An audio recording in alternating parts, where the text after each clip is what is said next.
Hello guys, in this video I'm going to show you how to share your profile in the Duolingo app. But before that, don't forget to subscribe, leave a comment down below, because at 10,000 subscribers I'm going to show you my whole YouTube revenue statistics and growth strategy. So without further ado, let's just jump right into it. First we have to open up the Duolingo app.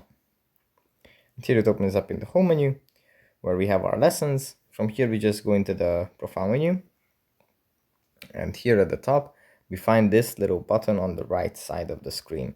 We tap on this, and then this image is going to pop up. This is our avatar, and next to it, the QR code that leads to our profile.